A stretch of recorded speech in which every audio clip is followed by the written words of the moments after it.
The stage is set. The race for the Xbox Primetime Championship has begun once again. Primetime will once again come to you live from the modern day Coliseum as two of the Xbox's best fighters main event once again. Entering first, the former champion BFAP Dave. He made it to the final of the Grand Prix, but ultimately fell short. He's looking to bounce back this week and have a dominant 5-round performance. With only a win or two away, you have to think that Dirty Dave will look to make a statement to put the rest of the Xbox division on notice. But first, Dirty Maeve must beat one man. Entering Big E, a fast-paced striker with the ability to shut off your lights in a moment's notice. He looks to make a run at the Xbox Championship.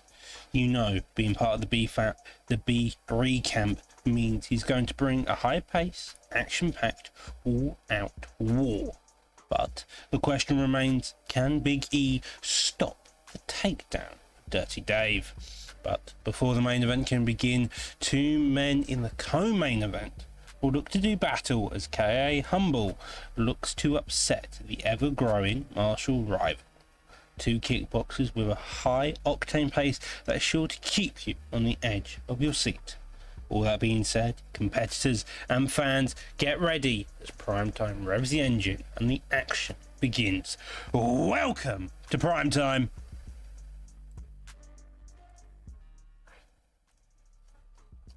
Welcome to Primetime indeed. First week back, a massive fight. What a main event we have in store for us tonight. It's Friday night. Get the fights on, get the bevies out, get all of your snacks out because it's going to be a wild ride, Doctor. Yeah, it really is going to be a wild time. We are finally back to our normal cards.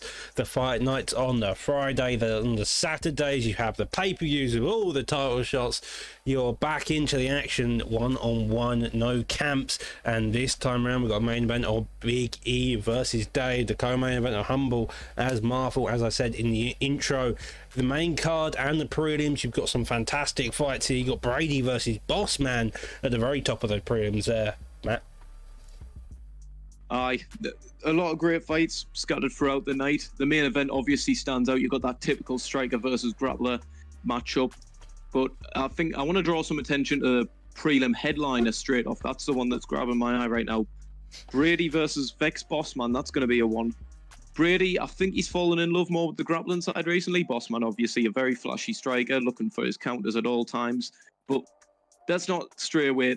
We've got stack nights all the way from Luke Saville versus TT Hoo Hoo, all the way to the co-main event, which in my opinion has all of the fight of the night potential in it. KIA Humble versus Martial rival.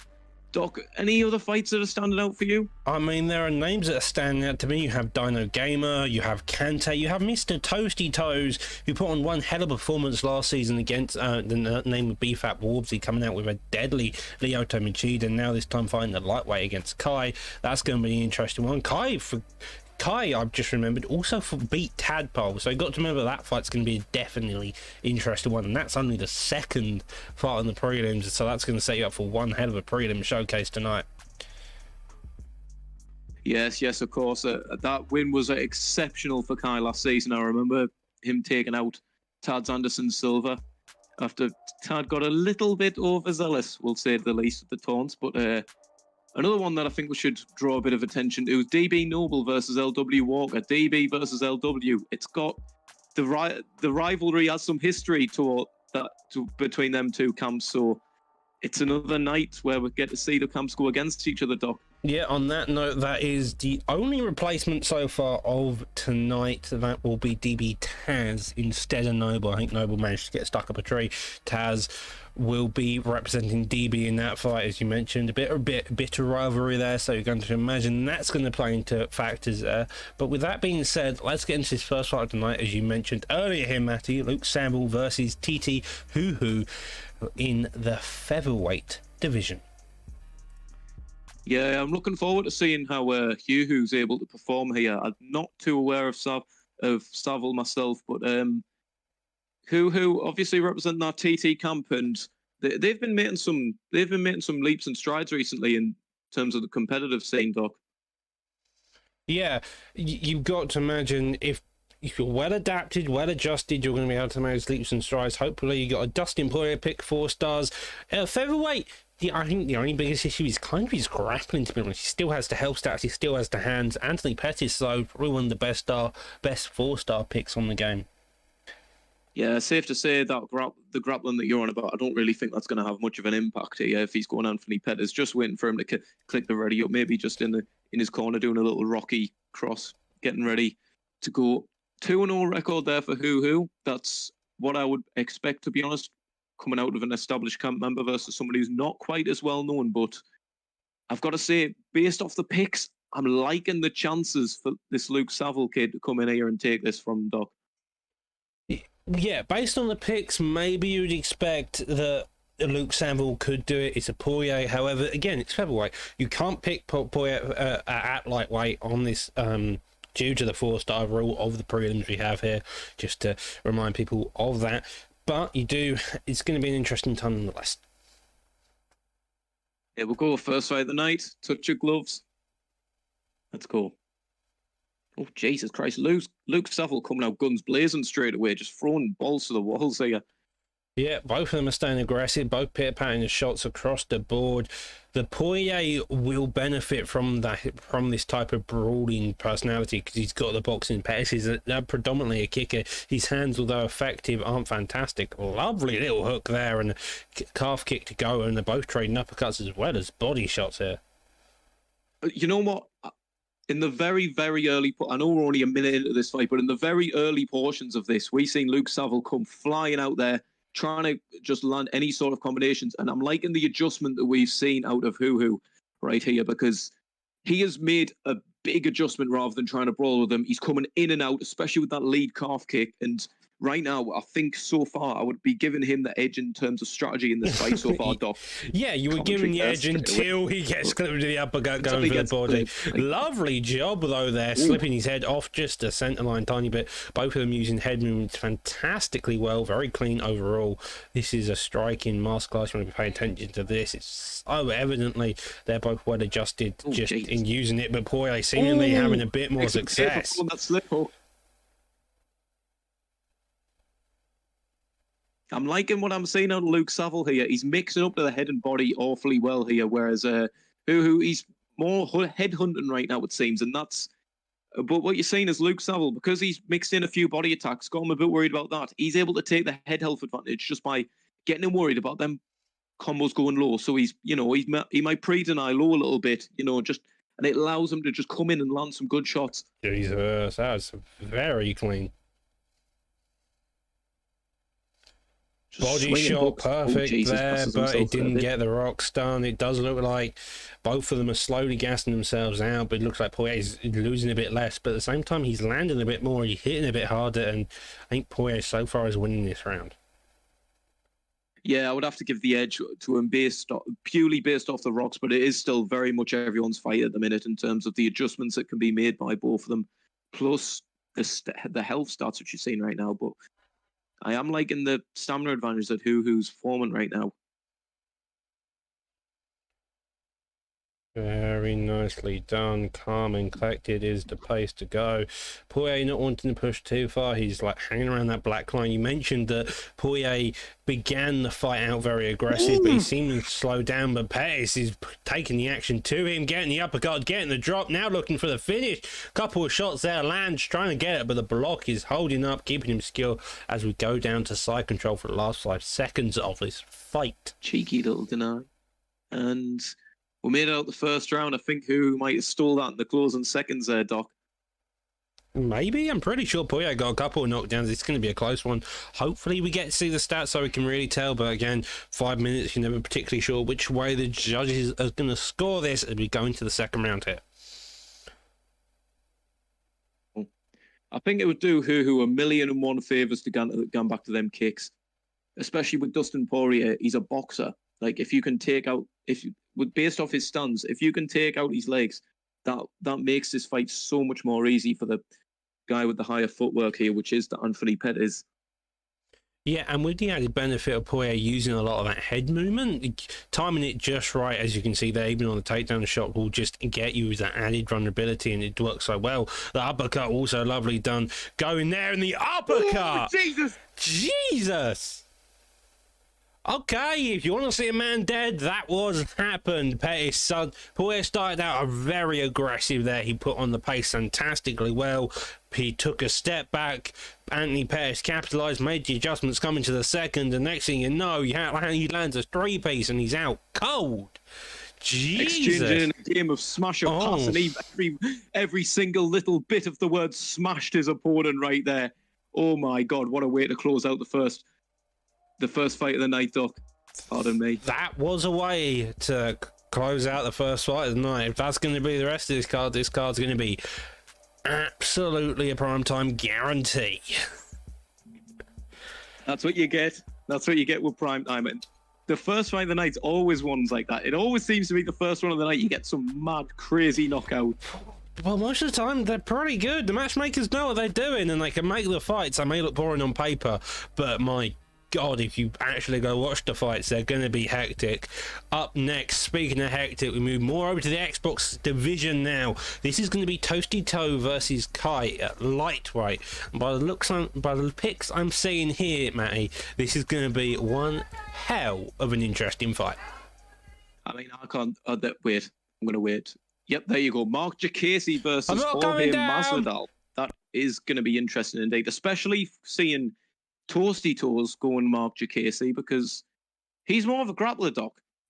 Correct me if I'm wrong. You've probably played him a lot more than me recently. He is more of a grappler. He is more of a grappler. He is more of a grappler. So this is a very interesting. However, and I think I mentioned this before. No, he beat Warbsy on the feet using the Oto Machida, which was a very wild fight. If I had to say, Toasty was probably underdog in that. He comes out, he looks fantastic, holds a very dominant position, and Warbsy is no easy competitor to beat. And so now you come into this fight after that end of that season. Now you're into the new season. You're going to have to probably hope that you've still got that type of skill. Maybe you haven't been playing much because it's been in between seasons, but here we see Diakiese having a little dance and getting ready to fight.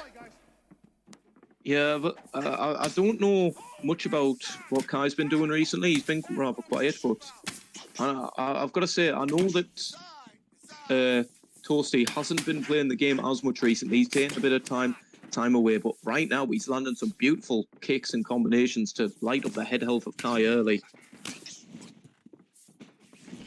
Body kick there, lovely little combo there as well. Now spinning kick followed by a knee. It's looking like both of these opponents are wanting to work this body quite effectively. Lovely little body kick as well. Digs down the uppercut though, punch, and a straight also lands. Kai timing all of his shots nicely. A takedown gets shot when you're Diakiese. Kind of an interesting one, you got to admit. Yeah, I know, but I don't. Fair enough if you want to wrestle, but you don't want to be wrestling when you're Mark Diakiese. It just doesn't work. If I'm Toasty, I think he's made. Now you're seeing Kai just walk forward, throwing the combinations into his face, and Toasty doesn't really have much of an answer for it at the minute. He's just trying to pivot out the way, though. If I'm Toasty, I want to get that jab established. I want to really put on an offense, because Kai knows that if he comes forward, he's going to be able to land. Maybe he's looking to try gas his opponent out. Rather little body shot there, and now you're down to the body lock takedown being lovely. That's a pre-deny off of a takedown, and now working this body very slowly here. Yeah, he wants to be cool, calm, and collected on the ground, obviously. You know, he doesn't want to rush anything and get reversed. So all it takes is one little post on a hook, and this is getting reversed. And he's doing the right things right now. We waited for him to post there so he'll get the stamina advantage so he can move into the side control position. But he's looking for the knee on belly here, trying to get some damage off. I think that's awfully misguided at this point, Doc. You're the grappler here, not me. Especially with that stamina drain, and that is one of the biggest issues. You can get denied there, that's massive, that's what he wants. But now you're in the same position, you got barely any damage off, and you had the bit of the stamina drain. Your main concern here is Kai's got the less stamina. He drained himself very early on in this fight. So as a grappler, what you're looking to do is you're looking to stay calm, stay paced, just keep a bit of the damage on to secure the fight. You're not looking to win it here because it's only round one, not enough damage has accumulated. Round two, round three are normally the rounds where you start looking for the kill as a grappler.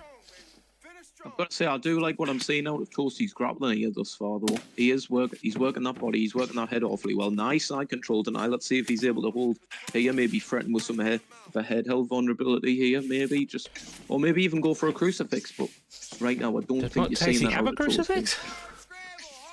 It's crucifix or side saddle, one of the two.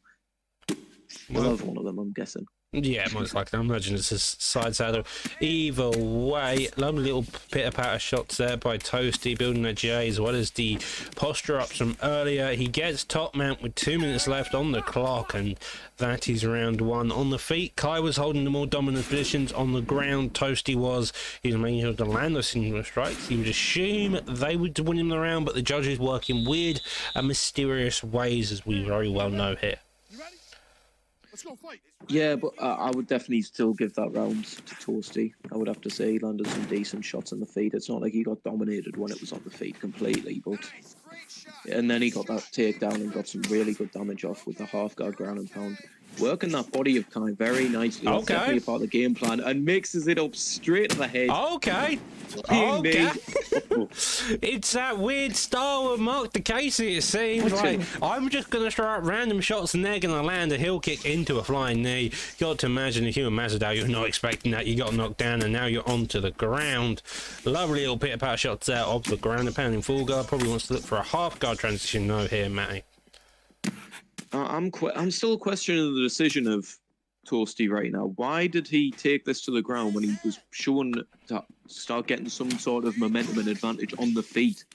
Like, he had every sense of the word momentum going for him there, and he decided to double leg him and get him to the ground. Because if you're a grappler, no matter what's happening on the feet, if you can get it back down to the ground and you know you're winning, you want to more. That's from my experience as well. Is to imagine it's that type of idea. If we can get onto the ground and stay there, it's a lot calmer. It's a lot less nerves. It's exactly your life and butt. Because on the feet, it's kind of this toss up of okay, you've won. However, they could still play a lot more aggressive than they would do if they're on the ground.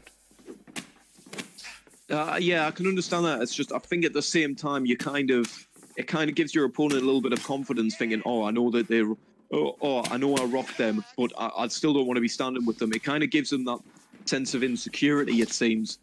But yeah, I'm liking what you're seeing out of Kai since then. He's putting on some pressure. He's getting through that block of Mark DeCasey with the Jorge Masvidal boxing. Yeah, he's going down to the body himself. And I think what he's trying to do now is make that stamina even if he possibly can.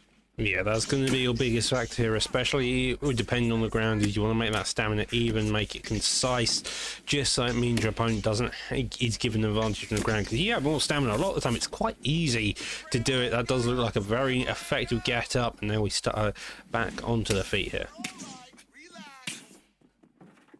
Yeah, you're really seeing that stamina of Kai start to go down the drain here.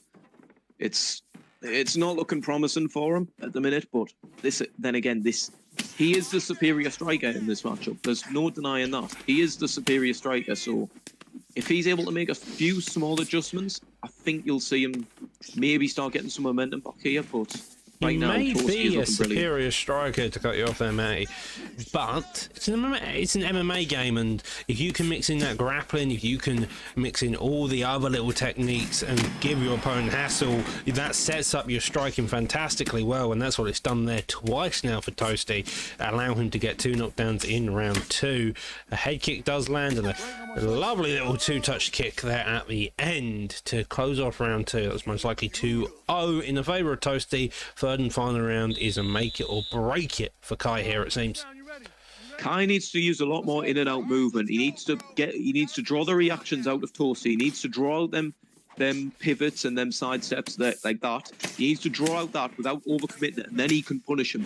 Then he can rip to his head. Because at times in this fight, he has gotten through that block of Toasty, like he just did there.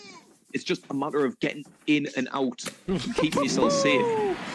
Well, could be the issues. A 2-touch kick being a big one for Toasty. Finally gets slipped. Twinkle Toes managed to find a counter for it. Now working that body. That body is looking shot as well as the head. If you're Toasty, you're going to be very concerned here. And just like that, there goes the stamina advantage. Toasty. Well, this isn't looking for a thing, and he gets the comeback. That was hectic. That was very... That was reading your opponent fantastically. Toasty got a bit too aggressive at the very beginning of that round. He went for that 2-touch kick whilst his opponent was stunned, but Kai made the read. He walked to walk out the way of it, landed that hook, dug down to the body, and then from that point on, it was kind of a risky business for Toasty. And as he went to throw a shot of his own, his opponent threw another shot, and it just did it. It was the uppercut there. As you can see, he's about to throw the counter uppercut, but if you're not careful, you need to block the uppercut and then do it yourself. It's not the case that you try to meet it in the middle. You block your body shot and then do it. It's a block counter to land the upper a lot of the time. Ladies and gentlemen. Yeah, and it makes it come out faster. If you get your opponent to the point where they're fishing for uppercuts as you're going to the body, you're going to start racking up some big advantages in a fight, and that's what Kai started doing. Even though he was down in that fight 2 rounds, almost certainly. But that's a beautiful comeback win for Kai, and he's racking up quite a resume in prime time right now. He's got the win over Tad, he's got the win over Toasty. I'm pretty sure if you go back a little while, he's got a win over KM Capalotti as well. He's racking up some good names for him, though. Yeah, he's racking up some really good names, and that was a very impressive showcase by him. You got to imagine, if you're both of them guys, you're very happy with the performance. Toasty is probably most likely going to have to go back to the drawing board, have a couple of thinks of how he wants to play the game, maybe in just a character pick. I think if he had a different character pick, I think he would be in a lot better position overall here. I think maybe it was just his defense that was failing him. The offense was okay. It's just his defense mainly relied on those pivots, which aren't really a reliable form of defense. But as I say, let's not dwell on that too much. We're moving on to the next fight of the night. OG Kingwix versus Raw Soul. Doc, do you know anything about these two competitors? Well, I fought Raw Soul last season. He was under the name of Two Soul there. He as you were talking about lunges just there, Raw Soul is one of the people who loves those lunges. He's very effective with them. You get drawn into it because he walks backwards, he sticks his back into the cage, and as you go to engage, if you're like a fan of the lead hook, like I am, you're gonna fall for it quite quickly, and you're just gonna keep getting drawn in. He's gonna keep circling you, and it's going to give you an utter headache. He loves the Dustin Poirier pick, though. He is very good with the Dustin Poirier pick. He's very comfortable with it. He's used it across both the main card and prelims, so now using it here, he's going to enjoy that pick. So you know for a fact he's going to be well developed. Kingwix, on the other hand, though, he is going to be using McGregor. And it seems like we're going to be joined by both Daniel Cormier and Jon Anik tonight. Yeah, just for future reference, lad, please will you mute your commentary before you go into any form commentary of and music are the two ones you want off. Everything else is fine. No crowd or crowd are all acceptable. Something that I will bring up here with this this fight's going to be very different to what these two were probably used to, as this fight is. OG Kingwix is Australian, so this is a 300 ping plus fight. So this is going to be something that Soul's probably not going to be used to here. It should be noted that a lot of the time with the ping, though, it's not really how high it is, it's more how stable it is. A lot of the time the 300 pings aren't too bad. It's more just about how unstable it is. If it's jumping quite a lot, then you come into more of the issues there. However, both of these guys seem well adjusted so far. Kingwix using a lot of those kick-based movements. Poirier just standing on the outside, looking to dodge, and as you can see there, he's already working that body beautifully. Yeah, he's doing a good job of them kicks, just trying to keep Conor off him, and nice little body straight into lead hook combo. You can already see 2 minutes into this fight, you are getting a stamina lead in favour of Soul here. Because Kingwix, he's chasing him. He's chasing him down. Like, he's not cutting him off at all. He's just chasing him, and he's getting caught every time. That being said, he's made a nice adjustment there with the mix and mixes it all top. Matty's saying that T-Soul was catching McGregor. McGregor comes out catching T-Soul instead. That cartwheel kick doing massive damage. You can also see that he's using a lot of those kicks because he understands that T-Soul's going to be lunging, because he's like been kind of non-stop lunging for a lot of this fight, and so if you're Kingwix and you're using those types of kicks, that it's a perfect time to use them. Now going back into full guard from a half guard, you've got to imagine if you're McGregor, you want to get back up to the feet, you've got the stun, you want to try capitalize on it, but here we are in a top mount, getting out to there. Now we're back in full guard. These guys are just rotating all over the place, it seems. Yep, and that's what you get when you get this sort of thing. People move a lot, and it's very hard to stop the movement. Like there, like that just happened. You got a naked reverse. You got a naked back sitting reversal there, with barely any setup, and now he's in the mount, which is looking promising. It's very promising in terms of what the damage he's going to be able to do to him right here. Nice hooks being landed, good post sort of defending back, and now they're out in the half guard. Probably going to be burst within the next 30 seconds based off how it was going before, though. Yeah, it does seem like both of these guys are still getting used to the general grappling game, but both well acquainted with it, it seems. Happy do it, hand on the head, twister attempt here, but with 35 seconds left, you got to imagine it's here just to waste time more than be used. However, the submit bar is going up pretty quickly. As I say, though, the blue one is creeping up a hell of a lot quicker here. Yeah, definitely gonna escape this here. Doesn't even have the time, but that was clear first round for McGregor. But if you were looking at it there, I think the stamina is slightly going in favour of Dustin Poirier going into the second round here, Doc. And I think that's what Dustin Poirier's main goal was for that fight. I don't think he was expecting to get knocked down. I think nobody ever is. However, looking at the stamina, that's probably what he wanted. He was working the body very early on. So if he can get the stamina advantage into this round and win this round, then that sets him up beautifully for the third and final round here. Pressure back on right now, not giving him any room to breathe right now. Saul's just trying to desperately get out the way. He's fallen into the same trap that I think Toasty was falling into before. That is when you're getting pressured, you go for the pivots, and they just don't work a lot of the time, Doc. Just don't work. I think that's more from your own experience. They do work beautifully, and they are working for Poirier here. I think your own little biases and the way you generally play the game may be playing a role here, but it's more the case of if you mix them in with other techniques, it works. If you do them on your own, I think that's what you're trying to say. Is if they're your only defense technique, they're easily readable. But if you manage to mix it in, it's quite nice. But to be fair, that was a beautiful takedown there. It was a beautiful takedown, but just to go back where you were saying that, I don't think he was mixing it up with his strikes enough. He was simply just trying to use it to get out the way, and that's not what you've got to do with them. But that being said, he's getting side control here. Nice side saddle deny from OG Kingwicks, getting back into the half guard. Let's see if he's able. And he gets his guard back straight away. Good stuff. See if he's able to get himself back up. Goes to the half guard, goes to the ghillie attempt, doesn't do that, goes round to the backside, could look do some damage or completely disengage. If you're Conor McGregor, I would probably disengage, reset and calm yourself down, but I'm not too sure here.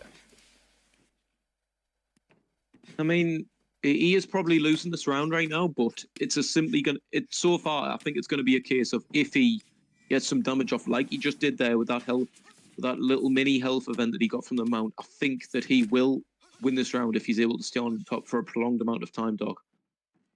Yeah, if he can manage to stay on top for a prolonged amount of period of time, do a bit of damage, get the postures up where he can, and secure the round. Now going all the way to side control, got to imagine that's going to put Tissot on notice here. Maybe that the grappling isn't where he wants it coming into this round, and we have a disengagement.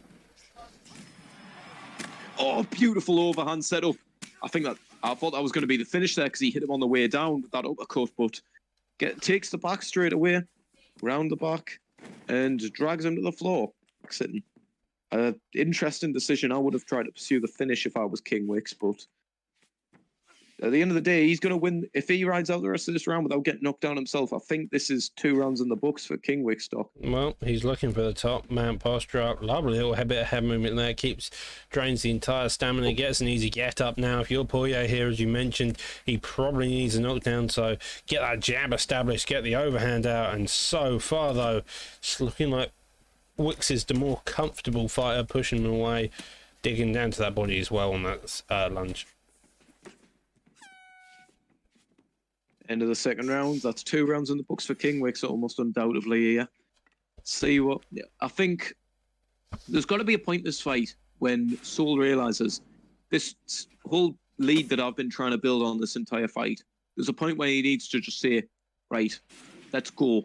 He needs to just go forward, ball to the walls, all or nothing, and he needs to try and get Wicks out of there right now. Otherwise, he's going to lose this fight either on the scorecards or by brutal knockout in this third round here, Doc. Well, an overhand is there. A straight gets met in retaliation. Goes for a duck down the straight. Lovely duck around the elbow. But a head kick lands there. The stamina is fairly reserved. If I'm Poirier, though, I know I'm losing this fight. Maybe going backwards isn't the game you want to play. Coming forwards, getting a jab established and trying to trade with McGregor may be your best option here. I mean, he's got to. But still, right now, he's playing the back foot game. Look at it. Look at that there. He had him pinned up against the cage, and he decided to back off and let him come to him. If that's why he feels more comfortable, I can understand that maybe, but it's not going to win him this fight at this point. That was a lovely spinning heel kick. Uppercut there, gets to knock down, and now we are going to hit. Trying his damnedest, but it looks like the defense of Tussauds is just a bit too tough to break down here yet. Going back to your point about the striking, Tussauds he had him against the cage, and his footwork game he seems quite well advanced and well adapted to his opponent. However, he's not making the most of it. Right when you're there, the last thing you want to be doing is giving your opponent a break. If their back is against the cage and you've got the ability to put the pressure on and you've got the stamina advantage, use that in all you can. Walk forward, land your shots, because if your opponent, sometimes the best defense is an offense. Yeah, exactly. And right now, I don't know why he's going for a takedown. He's not going to get a naked Kimura or anything like that right now, because King Wicks knows he has no rush at all being on the bottom right now. He could happily sit here the rest of the fight and win it. Yes, a deny going over to back sitting now. Maybe he's going to look for a get up. Instead, though, goes to top mount cleanly, and then could possibly look for the ground and pound damage here. Somebody needs to be in the ear of Dustin Poirier right now, and somebody needs to tell him, you are losing this fight. You have a big stamina advantage. You need to fucking go. You need to put him back, and you need to try and win this fight, because right now, he just looks like he wants to survive to the final bell, Doc. Yeah, he does look like... Well, I mean, that's, as it is, can be something you want to be doing, surviving to the final bell. Going into backside now, and McGregor is hoping to damn this, possibly for a finish. Taking the back mount, could go for a back pat. Instead, though, gets rolled over into top mount, and a minute left on the scorecards. McGregor has got round 1 and round 2, unless the judges become like real life. But he's taking this out. Taking the win with the ground and pound finish there. That was an educated performance from King Wicks. He knew he had the power advantage, and he knew he had the advantage in the terms of the brawling department, and he used that with his advantage, put the pressure on, and got the big moments which won him the fight there, Doc. Yeah, he did a fantastic job across the board. Dustin Poirier looked like he had a couple moments to spare. However, he couldn't put all his P's and Q's together, and he ended up falling victim to the power of McGregor there in top mount. It was a great finish. He read the ground and pound patterns of when he was in before and struggling to get it, and he ended up with the finish there. He didn't even need the finish. He would have won that fight, but a nice finish on top. You get more points on our Excel sheet, and that's an excellent way to close out the victory there, Doc. A fantastic way indeed. Up next, so we're going to be hopping back over to the Xbox side. This time around, it's going to be Kante versus Mystic Mac. This will be in the men's flyweight division. Still 4 stars. Kind of bit of an insane move when the roster's only about 12 people, but here we are, and here we go. By the looks of it, we're going to have John Dodson versus Tim Elliott. Interesting. Really interesting picks there. I'm trying to think who even is ranked 4 stars at featherweight who could have been. I'm going to guess it's the last 6 fighters around on the line of John Dodson and the line below it, I think. Yeah. I'm wondering if you're going to see Mystic Mac try and wrestle. He's been known in the past as a striker. I'm pretty sure he's been a striker pretty much all of his competing career, but Kante, obviously, Kante loves a brawl. Kante loves just going balls to the walls and swinging. He does. You want to watch all the time, Doc. He is definitely a fun fight. I think we have seen Mystic Mac at this weight before, and he has used Tim Elliott before, if I remember correctly. He loves that jab straight. You can always see him setting it up, the jab, the slip straight, and this is what Mystic Max's bread and butter is. It's a jab straight non-stop. He loves it because if his opponent, as soon as his opponent starts moving his head, he'll stick hooks in, and that's what makes their life extremely difficult here. Seeing the right reactions out of Canty early, though. He's looking for them slip straights and that slip uppercut there. He landed a nice standstill slip hook earlier on, and he lands another one there. But it still doesn't seem to be quite enough early here. Max doing a good number on his head health, it seems, at the minute. But very early portions, still a lot of adjustments to be made by both fighters. Should also be noted there's a lot of kicks being fired out, so that's going to do some extra damage depending on how your opponent leads. If your opponent leans back and it's a body kick to the body, you've got a 50% chance to stun them, it feels like. But so far, I think Dodson also has the power advantage overall, so you've got to imagine you're that. That was a lovely duck. Jesus. Canty's starting to come alive. You might be seeing here. Interesting head health advantage from Mystic Mac. I've been thinking this has been a relatively even fight in terms of the punches landed so far, but that is a nice advantage that's been played by Mystic Mac there. Trying to look for the clinch there as Canty, unable to get it.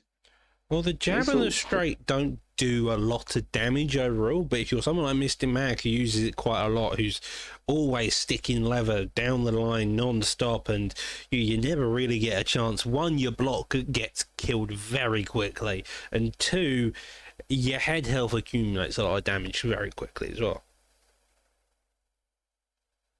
Yeah, he's starting to like slowly tee off on Canty here. Mix up nice little body straight there. That 1-2 body kick's landing every time. Canty's ducking on it, so it reduces the damage a bit, but it is landing there. Yeah, lovely straight piece there, does a bit of damage. Now another body kick is... I think the body kicks of Mystic Mac there are there to keep the stamina of Kante in check, purely because... Oh, well, nice Jesus, and Jesus! Kante just going ballistic after one stun, putting him back now. Knowing he's got the round secured, he's probably going to reduce his pace a bit to try and get a bigger stamina advantage. It wasn't about stamina, but Jesus, Kante taking the stamina advantage massively here, Matt. And just like that, the fight is looking like a demolition job when you look at the stamina and the body health there. That just one big moment like that the turns body everything health around. And head health look fairly similar.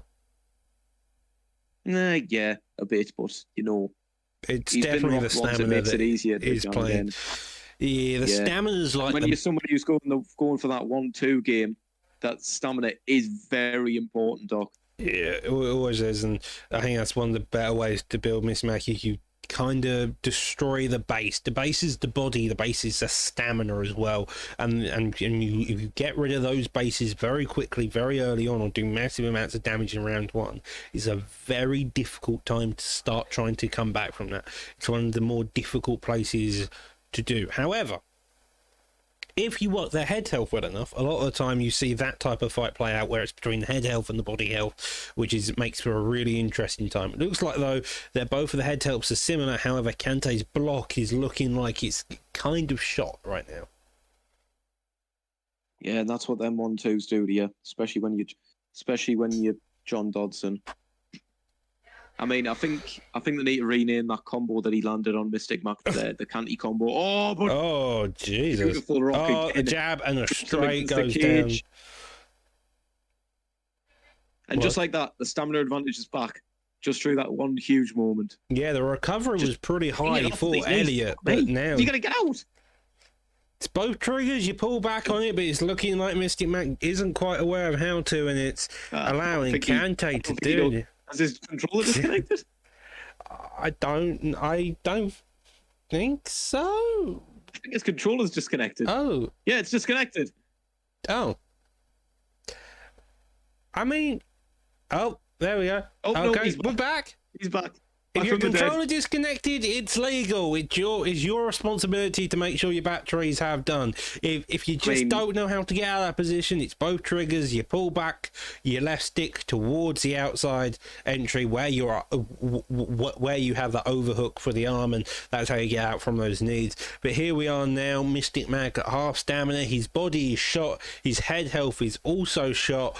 Kante's block his shot, but Jesus, Kante is now... He's grabbed the opportunity and he has ran with it completely. I think after that he might as well have just not reconnected his controller, because look at the difference now. I'm sorry, it's Tim Elliott. This is flyweight. He's not coming back. Tim Elliott taking a knockdown there and looking that's impressive. He stayed alive. He stayed alive, but how long? He's stalking him like a shark right now, just not giving him any room. And look at the health stats. He's practically dead. I've seen wilder comebacks. To name a few, we got Gemini versus PK Diaz from the PlayStation Grand Prix. Gemini was dominating that fight. PK Diaz then just ducks over an overhand and gets the uppercut. Well, by the looks of it, though, Mystic Mac is digging deep, but he won't be able to dig deep enough as Kante gets the finish. Lesson for the future, lads. Charge your controller before you fight, please. Assuming it was that. If it wasn't that and it was about just not knowing how to get at its both triggers and you pull back, either way, condolences to Mystic Mac for the end for that weird bit there, and congratulations to Kante for using the right combos at the right time. He had a fantastic round one, and round two you just made more adjustments and you continued on that momentum. Kante's another little one who's coming up with this underdog story right now, like Kai was early in the night. He's got wins over Gemini. He's got wins over Ginger, who was just in the PS finale last week, and now he's got that win over Mystic Mac as well. He's developing quite the resume for himself, though.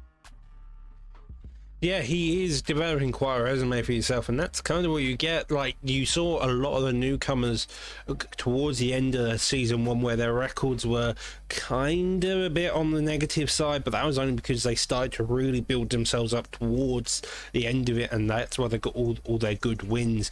So now you're on a completely new slate. You've got completely new fighters.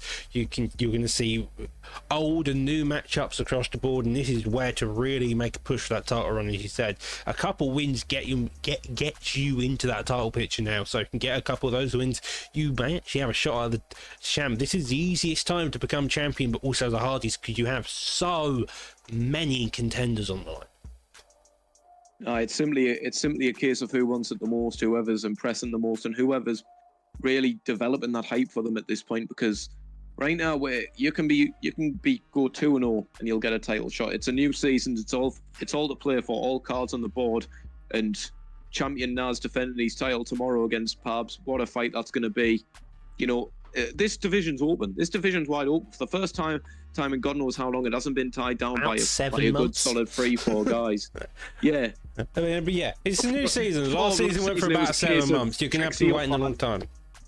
It would be Trixie and Fad. Then Dave or Jakey would come in. They would end up losing to Trixie or Fad, and then Caliber's throwing the Mitchell every now and occasion. And that's kind of what you want to see. Like, those are the top players, but you have the opportunity to compete, to really showcase your ability to do good, to then make a leap straight into the title, and then compete against those best of the best. To compete against the GOAT of PT, such as Trixie, to compete against Champion and Naz, the underdog man from the GP, Ginger on the PS side, Reaper as well from the Grand Prix, and Smudger, the current PS champ, who's undefeated. That man went on an utter tear last season and has continued since coming into this new season. The PS division is something to look for. And speaking of the PS division, we're going to go straight to the next fight of this evening. Dino TT versus MBK Megatony. This fight will be at welterweight, but looks of it, we're going to have Kevin Gastelum versus Anthony Pettis here. An interesting matchup. This is a welterweight, yep. And Dino Gamer, he's another one of them Australian guys. So, and he loves his wrestling. So I think he's New Zealand.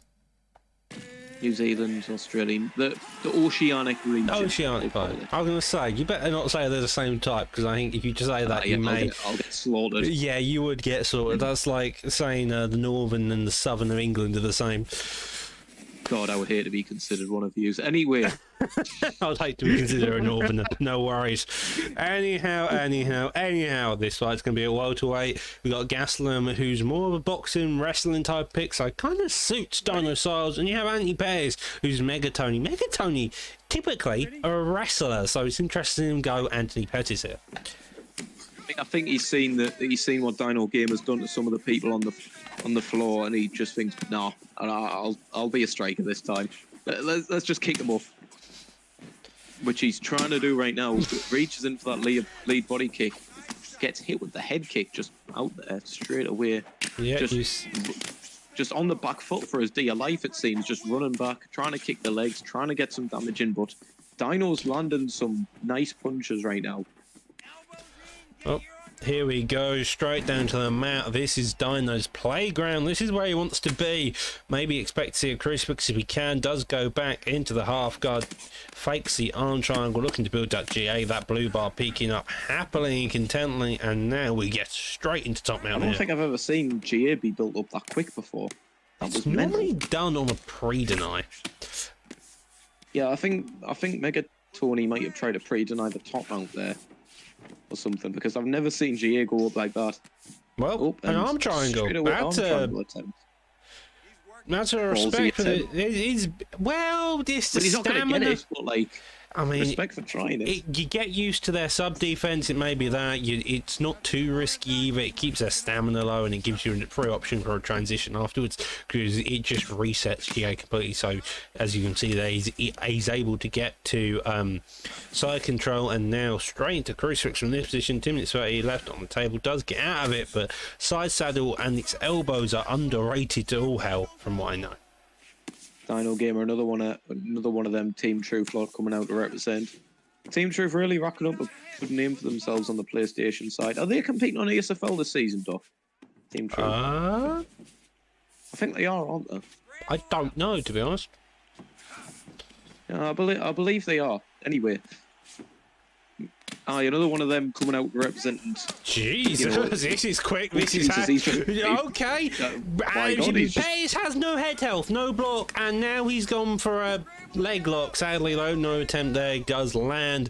1 minute 30 left on the clock again. Gastelum raining down shots. The straight does miss, but it does mean he ends up posturing down a bit earlier than probably Dino wanted to. However, the arm triangle attempt does get denied. Taze goes to the back seat and gets denied again.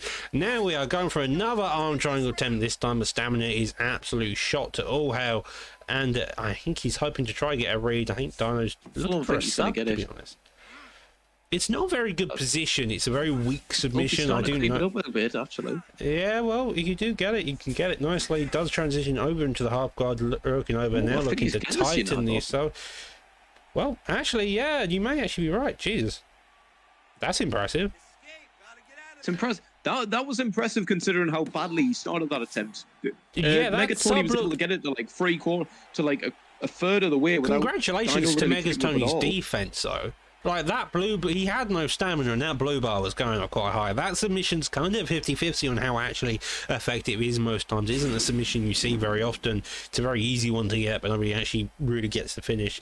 Normally, if you do see it, it normally ends up in half to side control, and then someone may go for a Kimura. But that time around, though, he did it fantastically, tightening it up, and he did a fantastic job there after already putting on a performance there with the top map position. That was a great performance from Mega Tony. From Dino, even just completely mauled him from start to finish, even on the feet. It was domination in every part, and what a way to start the season for Dino Gamer. What a way indeed. Coming up next, so we are going to be having the prelim headliner, the featured prelim of Brady versus Vex Bossman. You mentioned this fight at the very beginning of the card, Matty.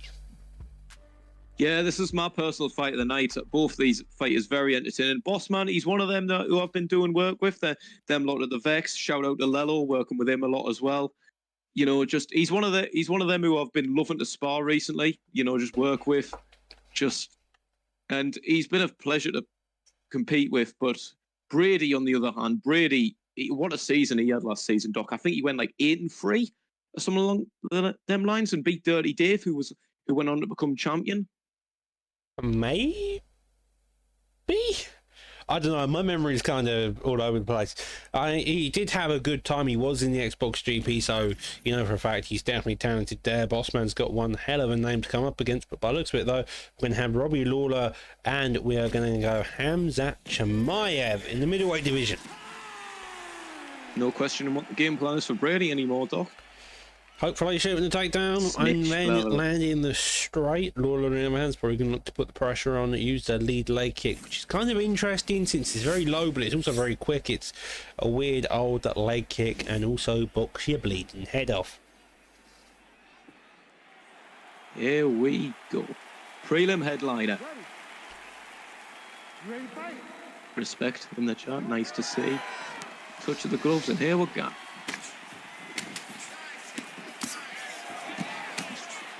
Nice little short boxing combos from Bossman early, starting off. Liking how he's staying behind that jab.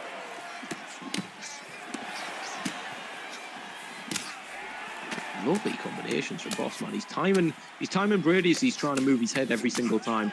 It's either with a body shot or he's getting him what he's swaying into. And this is great work from Bossman early. And I think he knows that takedown's going to be coming any second out with Brady. Yeah, I think Bossman's game plan here of just walking forward and kind of just always being that presence there to shoot the combos, and every time Khamzat comes forward he walked a bit backwards, so it's working really nicely to kind of discourage the takedowns, make it that footwork is kind of difficult to read when you're going for the takedowns. But Brady's also coming back now, shoots a takedown of his own, nicely timed as well, and we are on the floor here. This will be interesting to see what Brady's top game's looking like now. Bossman's able to get the guard back straight away. Beautiful work from him on the bottom, and I think he's going to be able to get up from this. Yep. Beautiful stuff. That was a beautiful get up. The stamina though on both sides is very well. The block though and the overall damage seems to be going into the favour of Lawler. He's just landing a bit of the crisper combos. The leg kick there does work nicely, but the uppercut does a hell of a lot more damage, and it just seems like Bossman is a bit more calm and composed. He's very steady. As I say that though, oh, that was a nice pull. I think what you're seeing here is Brady's looking for them big moments. He's looking for them big shots to land, whereas Bossman gets a beautiful rock there. He's looking to consistently work throughout the entire course of the fight while also maintaining his stamina, which is it's doing him dividends right now. He's piecing up Brady on the feet here, Doc. I think it's more the case, maybe the big shots I would agree, but I think the word more you're looking for here is like counter shots. He knows for a fact he isn't going to win in a pure striking against Lawler. Lawler's got some insane hands, and I think from that he's just looking to find the counter shots, and that has worked somewhat effectively. The head health is similar to some extent, is definitely going to the favour of Lawler, but it's not fully out, especially with the power of Chimaev still in play. I think Bossman just needs to be wary of that stamina right now. It is going down a little bit. It's not worryingly low right now, but it is going down. And when you're up against a wrestler, that's the last thing you want Peter to do. Yep, the lead hook does get met with a rear hook, and that did fantastic for Bossman. Now coming forward, the block low, straight landing again. Hook just out of reach, but the teep there digs down the body, does some major damage. And that stamina for Bossman is probably going to be his biggest issue if he makes it out of this round. I mean, it's almost certain that they're going to make it out this round at this point. I don't never know in the next 10 seconds, but well, yeah, Brady disengaging towards the end of that round, yeah. Nearly. That nearly was a different story entirely. The lead hook, the rear hook only just stopping as hit around 1 second. Jesus. Let's see what Bossman's stamina's looking. All right, it's still in a good range. It's still in a good position going into the second round here, but it's not where you really want it to be, though.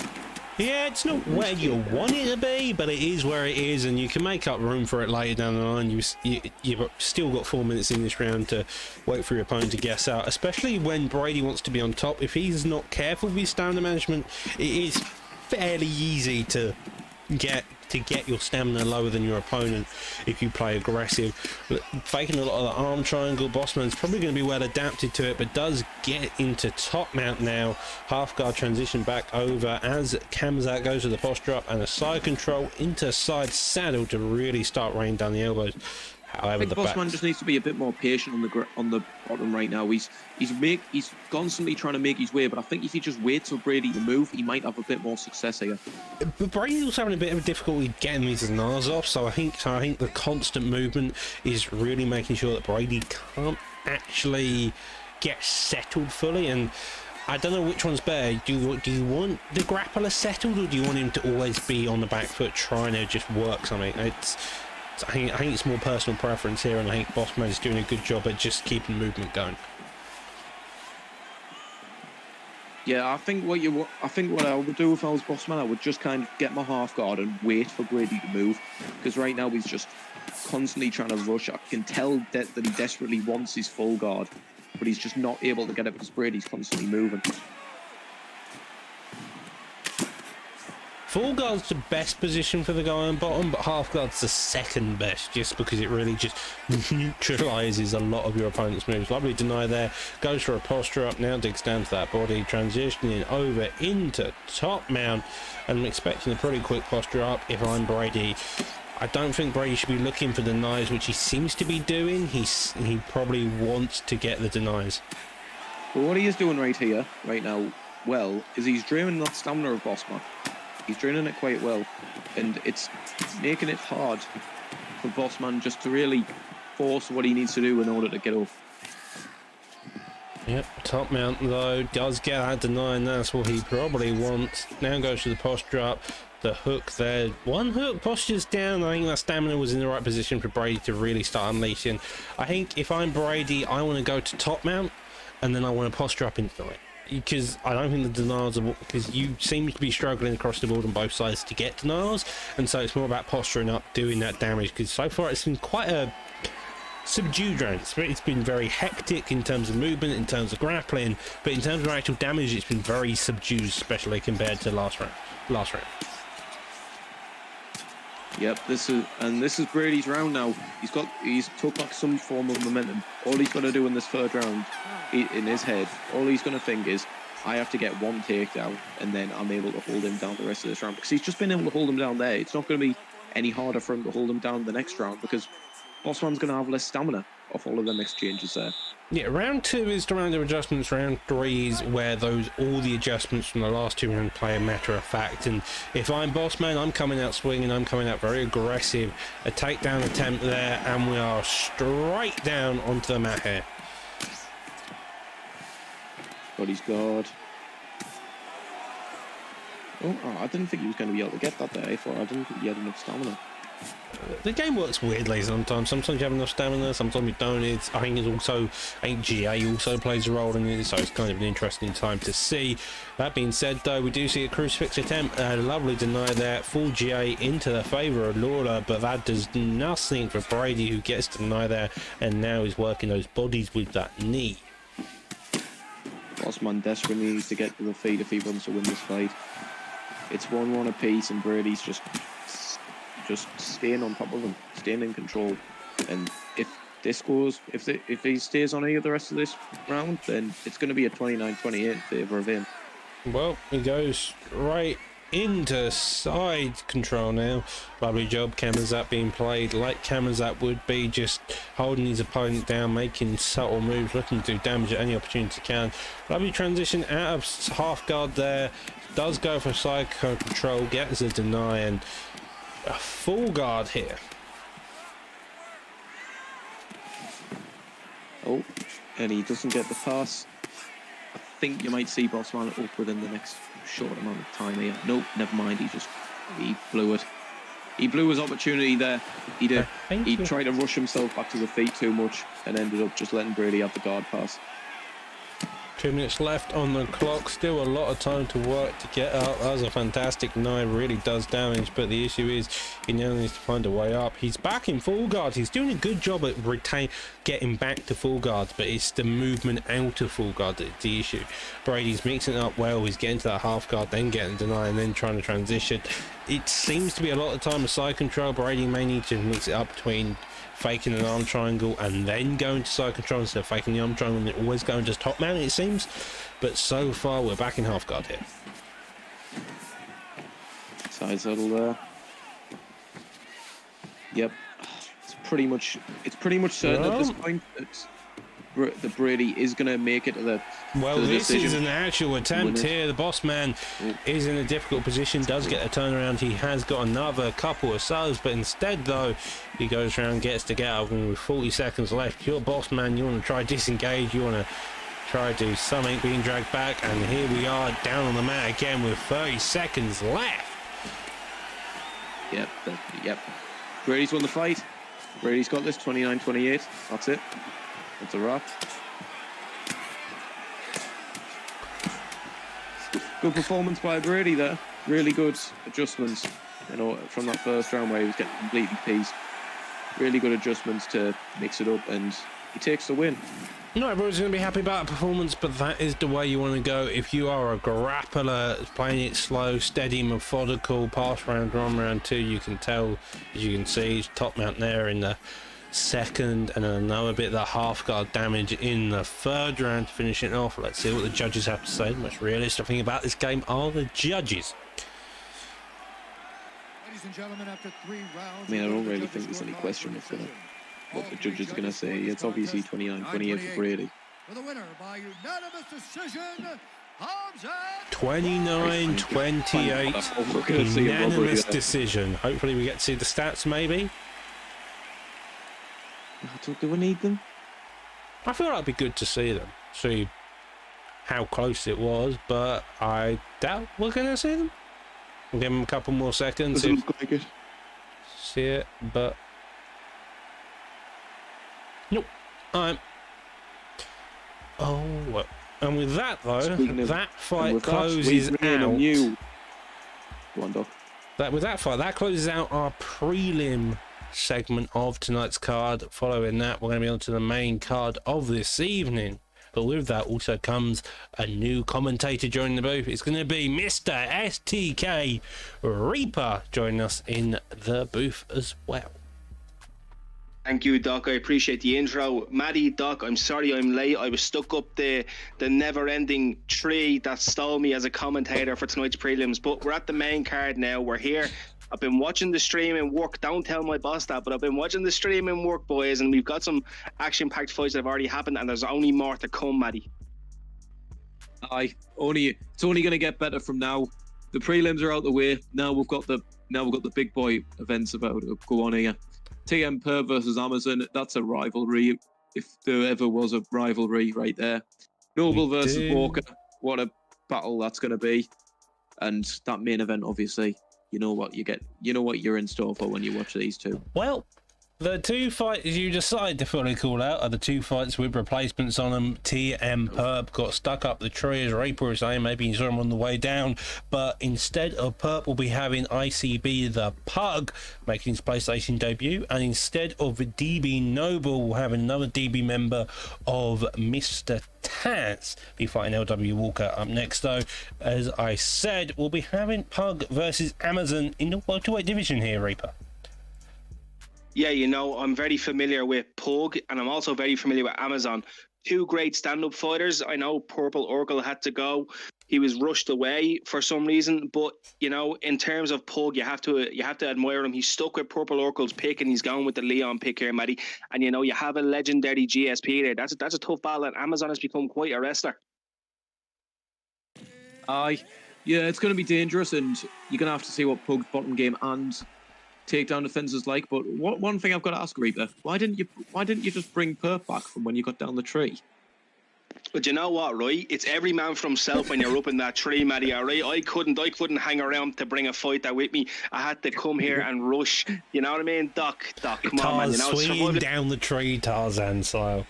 It's very difficult to bring another person carrying on your back unless you're Tarzan. So that GSP does a backflip.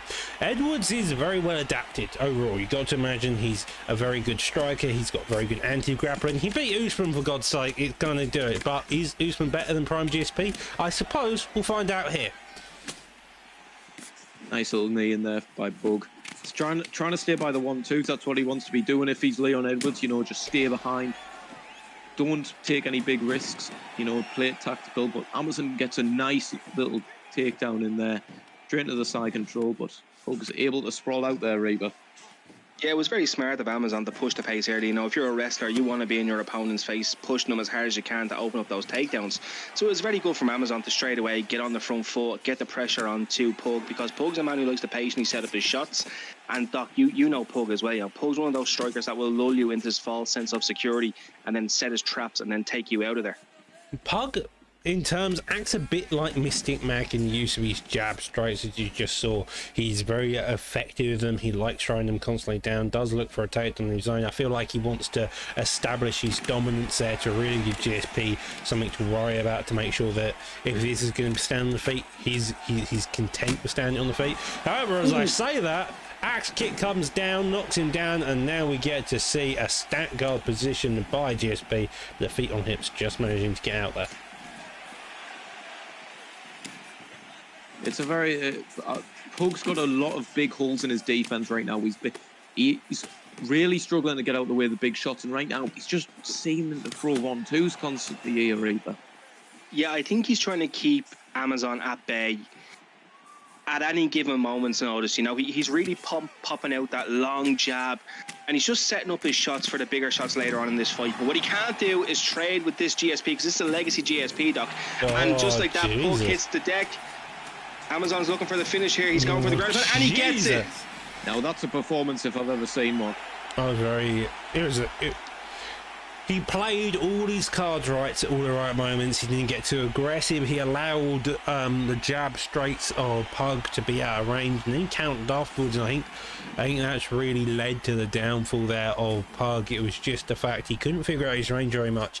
Saw a lot of those jab straights missing, so he couldn't get his offense working as effectively as a defense, and that really allowed Amazon to come out a bit more aggressive, find the right counter holds when he could, and that led to the finish there.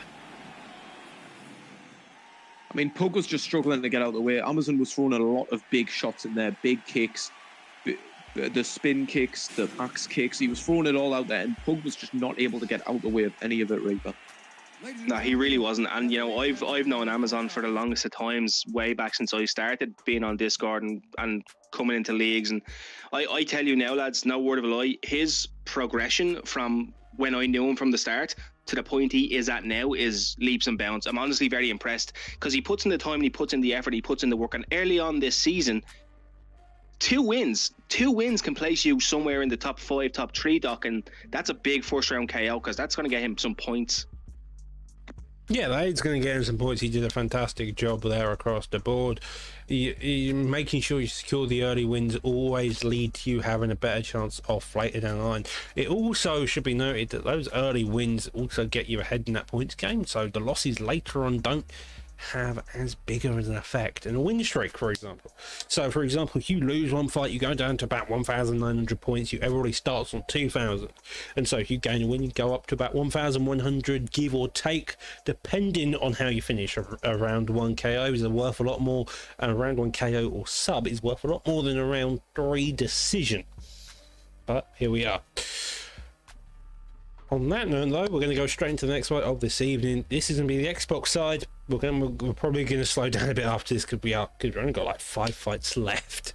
It's kind of a mental pace we're doing it, but to be fair, they're all putting on one hell of a showcase. As you know, it's the primetime guarantee.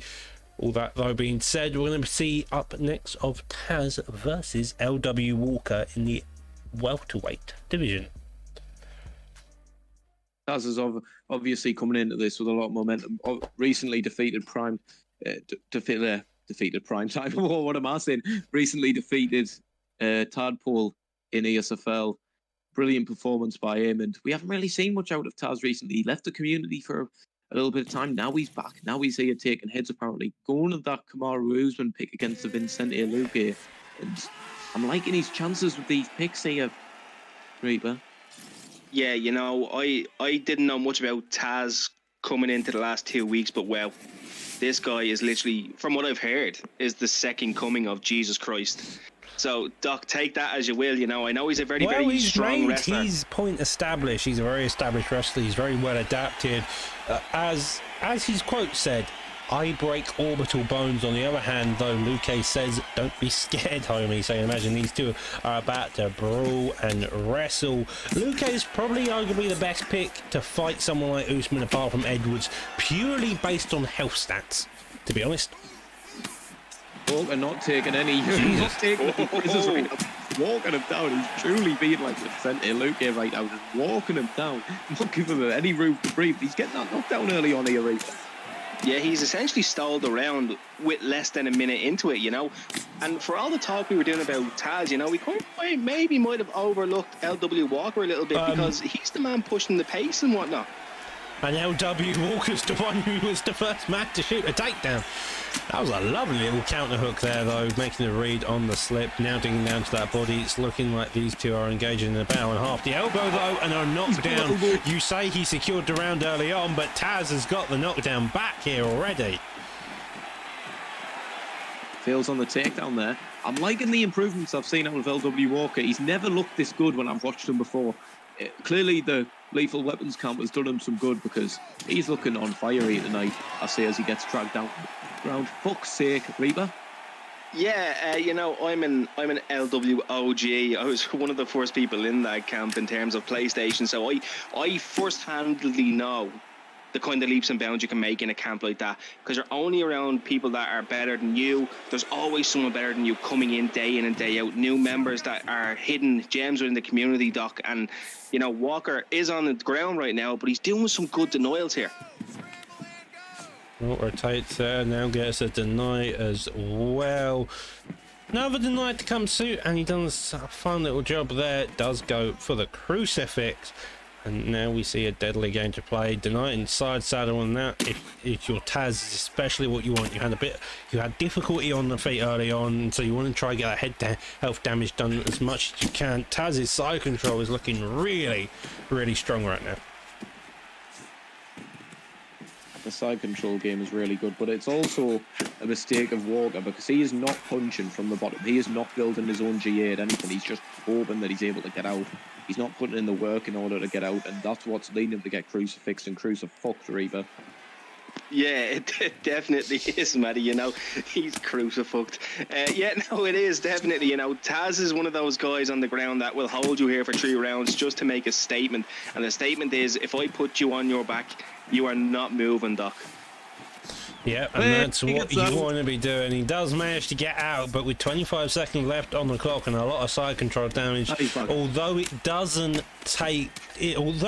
count as significant damage, we all know judges score the fights off of damage, and if you're landing those elbows non-stop over and over again, that's a lot of damage adding up over a lot of time, and with that, I think he secures the first round here.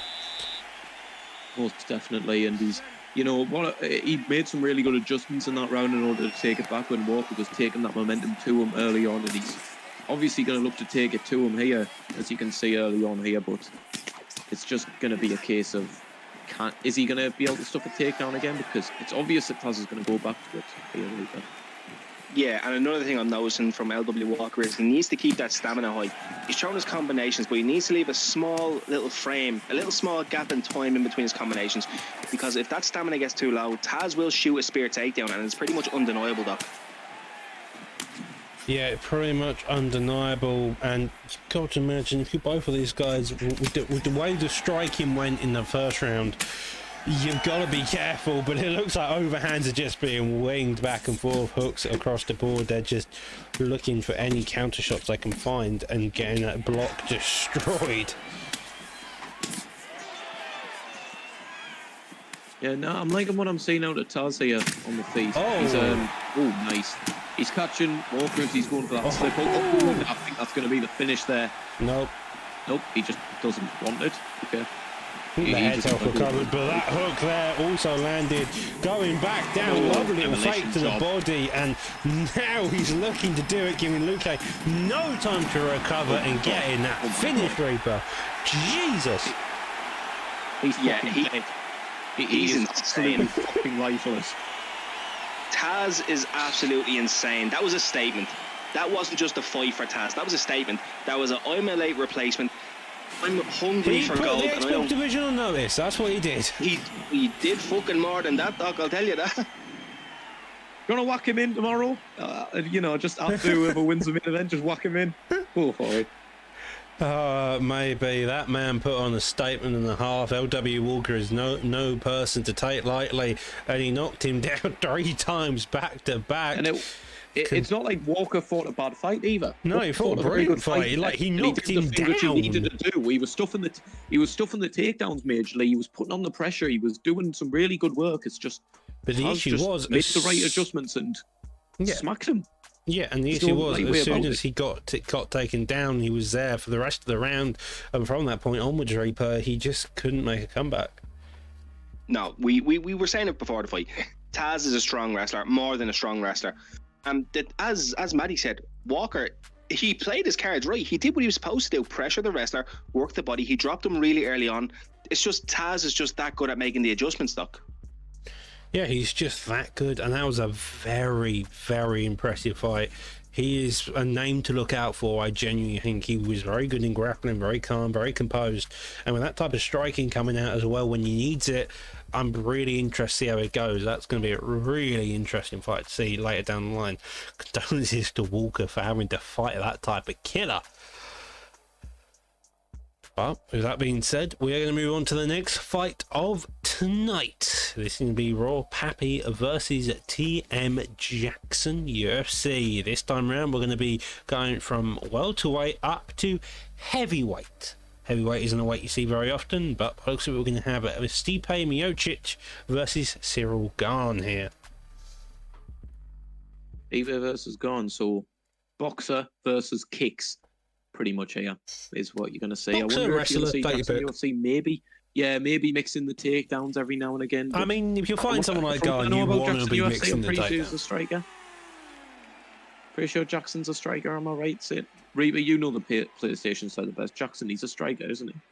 Jackson is predominantly a striker, yes, but he does have a really good ground game, and especially with Cyril Gane, you have to kind of imagine he's going to want to, go for those leg locks, those really strong leg locks that Gane does have.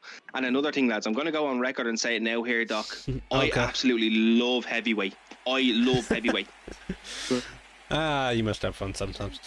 Gane's interesting in the fact of if you crowd him very early on, his shots are very difficult to land. If you take him down very early on, he's got very good bottom game. However, if you can control the fight, you limit the very painful footwork that makes life extremely hard to hit him. Stipe, on the other hand, if you play the game of range like you would want to with Stipe with Gane, Stipe is very hard to play. So they're kind of counterfeits to each other. A lovely knee there, though, another knee also following suit, and both of these men establishing their jabs as well very early on here. Nice clinch there. Pushes him up against the cage. Looking for the takedown here is Pappy. Okay. Misses I just thought you were going to definitely see out of Jackson maybe being the Stipe Miocic pick, but you're seeing Pappy's more of the boxer here in this matchup. It's weird. Jackson's the one going for the kicks, it seems. Well, as they say, when you have two great fighters fighting on the sticks, it does tend to cancel each other out, Matty. So I am shocked either that Raw Pappy did go for the takedown because, with Cyril Gane's top game, he has such a great top game, and people forget about it because of how good his kicks are. But if he gets you down, Doc, he's a problem in a 3-round fight. Yeah, it may be a problem down the 3-down fight, as you said, but it's to getting you down part that's the most difficult. The man has no takedowns to shoot. You have to work from the clinch downwards to try get Stipe down, and that's one of the biggest issues in this game because there's a lot of ways to counter that clinch. You've got the straights, you've got the uppercuts, and a mixture of them can really keep you away from wanting to clinch up and then trying to get the judo flips over. Stipe, or however, playing a very aggressive game, but then that body kick and the knees of Gane are just keeping him away and really working that stamina, mate.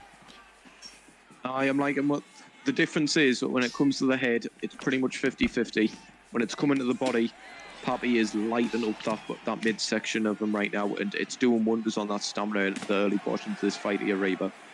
It is, and every time Jackson moves forward, he's walking into a teep, as we saw there, or he's walking into a knee. Raw Pappy's done such a good job of intercepting him as he's coming in, and it's forcing Jackson to kind of think and move back. And when you're forced to think and move back, your game plan goes out the window, Doc, right? Because then you get into that stage where it's so early on in the fight, and what you're doing isn't working, and then you have a guy in front of you who's evening out all of the damage, and it puts you in just that frame of, oh God, how do I counter this? Yeah, once you realise you're down and you're down but not out, and you're kind of in this position, it feels like you're just going against a tide that doesn't want to stop coming at you, and it's so difficult. You have to really dig deep, find where you want to come out to, and then Jackson's got to find the correct adjustment. He's looking like he is, but I think the body shots, if he wants to do him, he's going to need to do him in massive blitz, like a counter per se. Yeah, I think Jackson's kind of got locked into the trap, which a lot of people tend to fall in at heavyweight. They take a big stamina disadvantage early on in the fight to the point where it's going to take. It's not like lower weights where you can land some big shots and come back in. It's simply a case of you have to go into a pure counter-fighting mode in order to turn the tide of the battle. And I don't think he's got the capabilities to do this right now, Reaper. Yeah, you know, Jackson, he's fighting well. He's definitely made some adjustments quite late at the end of round 1. But he is using Stipe Miocic. You know, there is power there. There is volume there. The stamina is going to be there with Stipe. You know, Stipe in real life, he's a cardio machine. He's a very, very well-conditioned heavyweight. And if Jackson can just start pushing the pace on Rob Happy here and just kind of get him to back up, because right now, Rob Happy has no respect for Jackson, Doc. So why would he move back? Yeah, and that's, as you mentioned, you need to respect your opponent to then move back, and I think if Jackson can't build that respect, he's going to be on the back foot for a lot of this. As you can tell, they're doing a push and pull counter movement, so Garn comes forward, he walks back, Stipe comes forward, Garn goes back, but the issue is a lot of the time it's going into the favour of Garn because Garn's got the footwork to he's able to play the footwork of in and out game a lot better than Stipe. So by the time Stipe's halfway towards him, Garn's another half away from him, so you always got that distance. I mean, this fight has been lulled into a very slow pace, mainly by Pappy being the one who's on the front foot, yet he's taking his time so much, you know, just slowly picking them apart with these kicks, and it's doing him wonders. It's winning him this fight, and because it's heavyweight, unless Jackson the UFC is able to get one big shot, it's going to stay like this the rest of the fight, most likely, Reaper. Yeah, you're spot on, Matty, and that was a great analysis as well. That was a beautiful analysis, just lulling them into a false sense of security. Well, like, oh, well, there's that. And as we said now, guys, Jackson needs to go forward. Jackson needs to go forward here. He's got the rock. He's got the head held low. He cannot sit back here and allow Gan to recollect himself here, Doc. Yeah, he can't, and I think now you've got to that point where it's like, okay, we've gone back into this sense. It's a very slow, it's a very technical fight. They're both waiting for a stun, a knockdown, something to then capitalise on, because at this weight you can't be too aggressive because you're so slow, your counters are a lot easier, and so that kind of means for both Garn and Stipe, you just have to play this very slow, methodical pace, 1, 2 shots, 3 at best if you really wanted to extend there, but for the most part, it's just a slow and technical pace.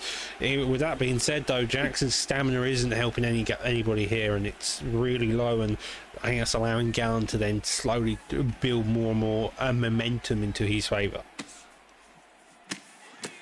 Like, the thing is, because this is heavyweight, if you get the lead, there's very little the other person can do to get the lead back. And yes, he got that stun early on. He gets one back now. Because he got that stun early on, when he got it, it's just like, all right, yeah, you got a stun. And you're out cold. Now you're out cold as I'm talking. Like, it doesn't matter. He's dead.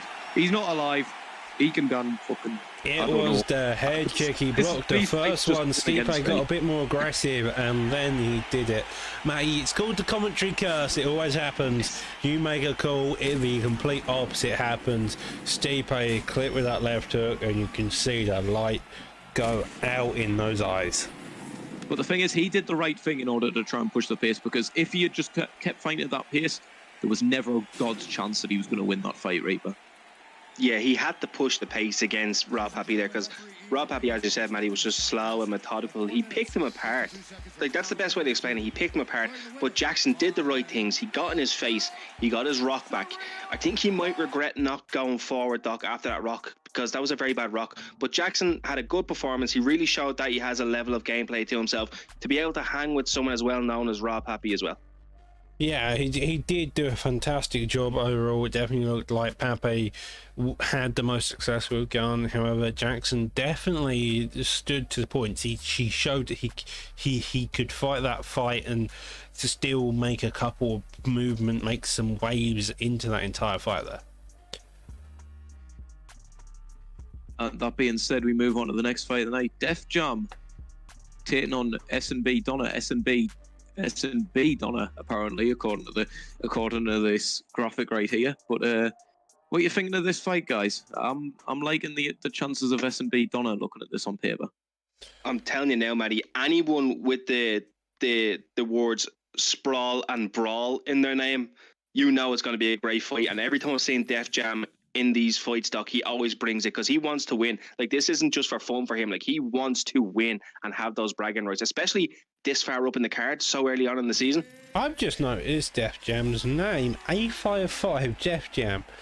A55 is a camp Mr. Spooky G is a part of. This is on Xbox, it should be noted.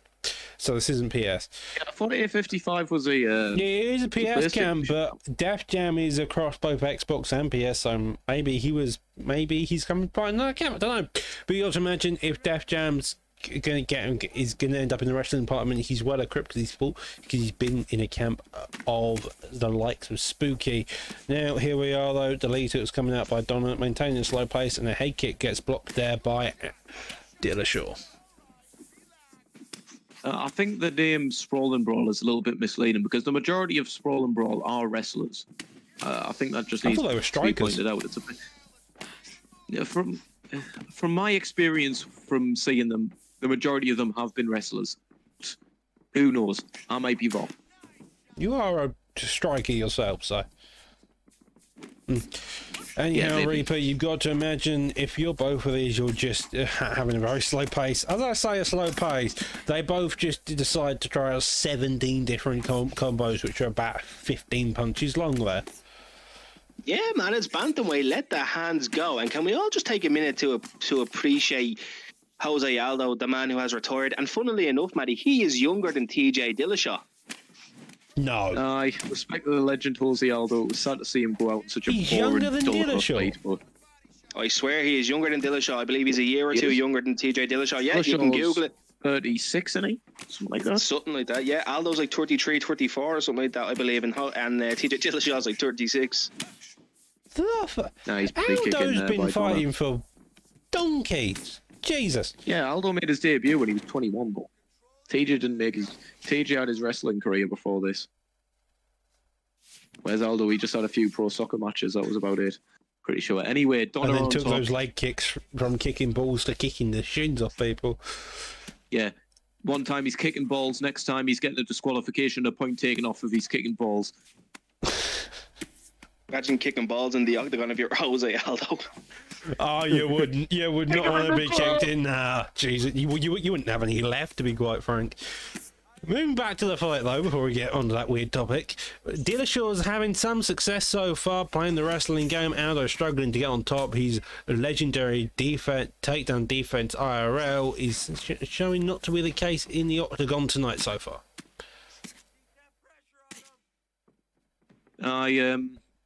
This was a very, very close fight on the feet. Maybe a slight edge towards Donna, but now he's very much taken this first round here, and I think that's just what he wants. That quick 1-0 first round. He's got nothing to worry about. Even if he was to lose the second round, he's got a nice, comfortable lead to build on here, Reaper. Yeah, and Donner has him in a great position here.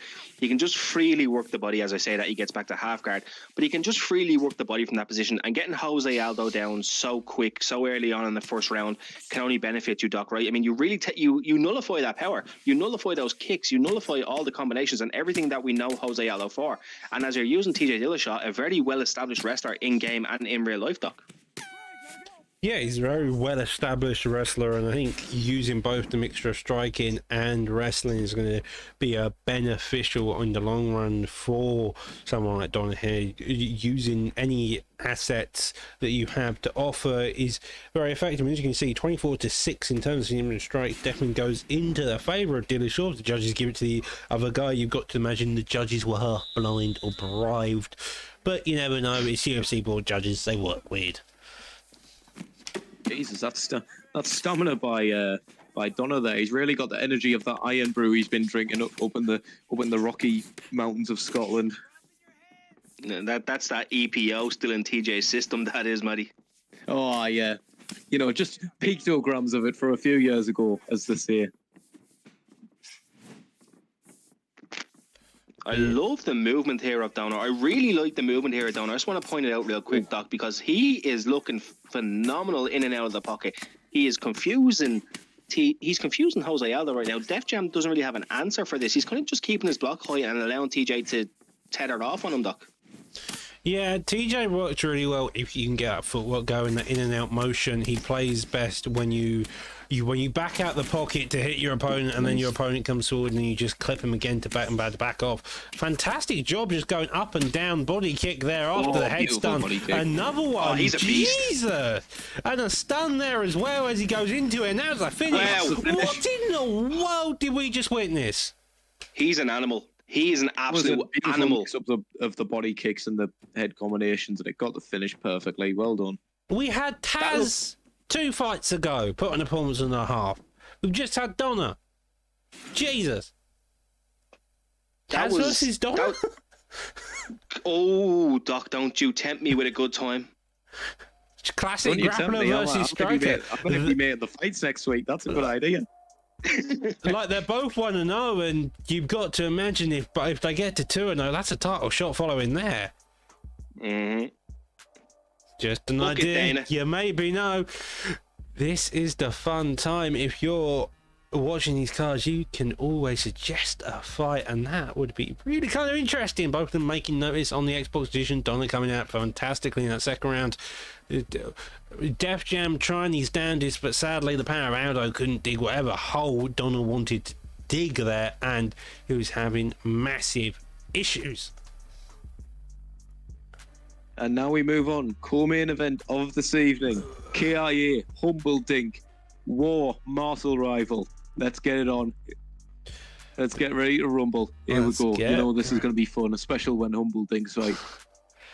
Humble has an interesting playstyle. Let's all be fair. The man's always on commentary on Saturday. The man calls his love or money, and you gotta love him nonetheless. But will he be able to back up all that talk that he does on the comms, win his fight? Let's see. This is going to be the co-main event, as Matty said. We are going to be in the featherweight division, and by the looks of it, we're going to have McGregor versus Volkanovski. Max Holloway was banned between them two, and so here we are. Yeah, and you have KIA Humble going as Alexander Volkanovski.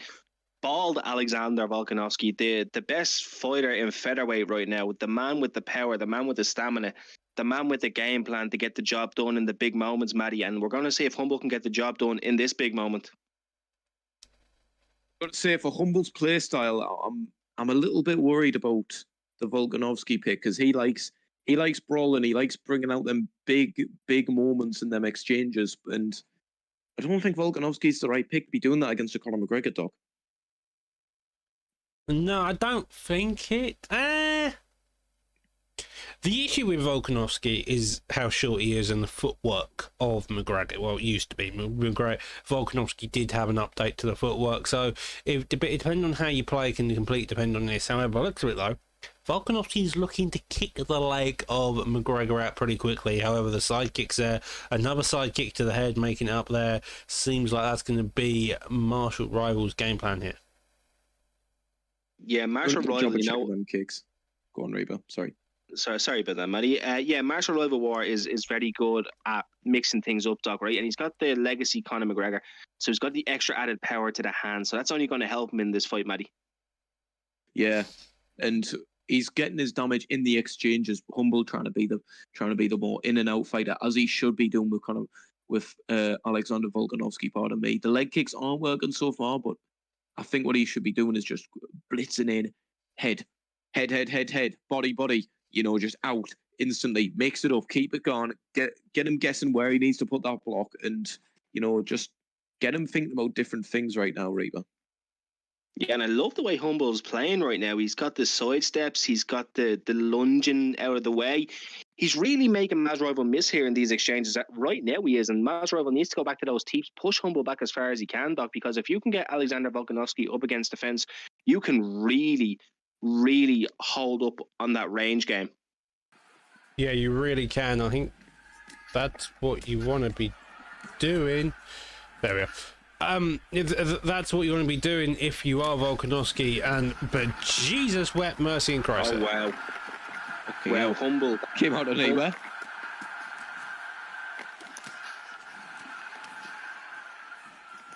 He is looking phenomenal, Humble is. He's actually got the rock off on McGregor. And now, Maz Rival War is rocked again, and Humble is chopping the legs, chopping the head, He chopping gassed the body. himself out, though. He is a lumberjack, Doc. He really is. He's just looking to kick any part he can. The head kick seems to be working quite well. Lovely little sidestep there, trading in the pocket as well. Seems like Volkanovski's very confident in his ability, but the leg got checked. He did pull back that hook, though. Jesus. If there's one word that I've got to describe Humble right now, it's no dead. fucks given.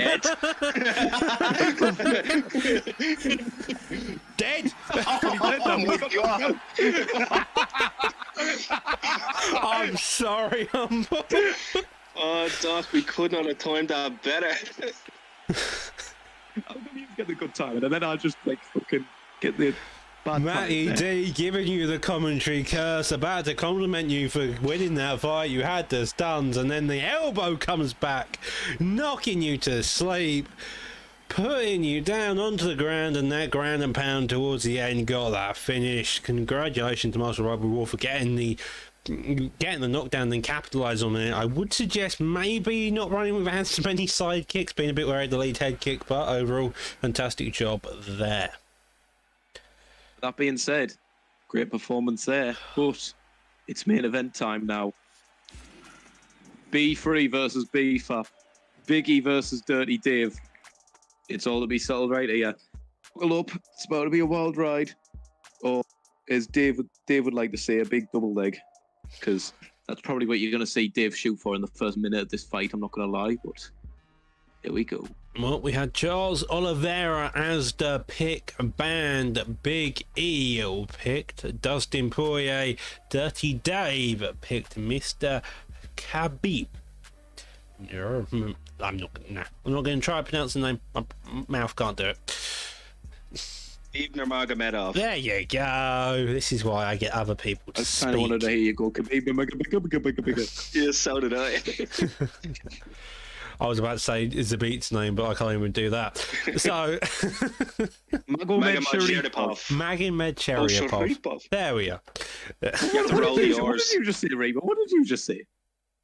I said Magomed Sharipov. Okay.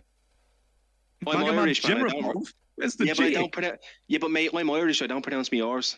The R's are Fair silent. enough, Yeah. Oh, fair enough. So me T's. So with everything, it's just the accent. Yeah. In it. Interesting record there, actually. I did not expect Biggie to be up so heavily against Dave, to be completely honest with you.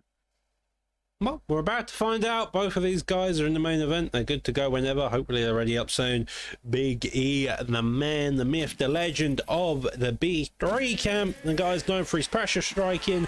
He'll put you against the cage and look to bash your bleeding head off. On the other hand, though, Reaper, you have Mr. Dirty Dave. This is a man who will quite happily double leg you to the end of time, pin you against the cage and make you beg for mercy and still continue to hold you down. You've literally just nailed Khabib Nurmagomedov to an absolute T there. He could not pick a better fighter for this, Matty.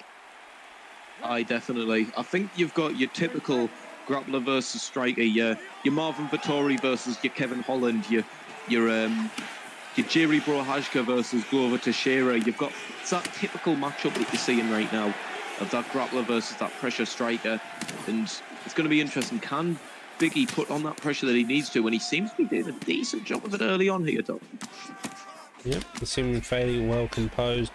Straight there, lead hooks both ends. Khabib looking like he wanting to strike early on, wanting just to establish his shots, but so far seemingly going into the favour of Dirty Dave. However, I say that is, I don't know who's going in favour of beginning of the round, don't even into it, so makes sense not to be going to any particular way here, Reaper. Interesting to know about Dirty Dave. He did finish last season as the Xbox champion.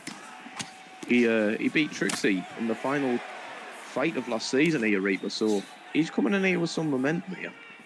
He is, he did beat Trixie at the closing card of the season, which was a great accomplishment for Dave to end the season on such a big high.